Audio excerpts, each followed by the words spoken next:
اللهم لك الحمد أنت نور السماوات والأرض ومن فيهن، ولك الحمد أنت قيوم السماوات والأرض ومن فيهن، ولك الحمد أنت رب السماوات والأرض ومن فيهن، ولك الحمد أنت ملك السماوات والأرض ومن فيهن، ولك الحمد أنت الحق وقولك الحق ولقاؤك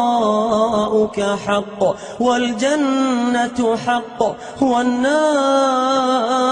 حق والساعة حق والنبيون حق ومحمد صلى الله عليه وسلم حق، وأنت الله الرؤوف الرحيم.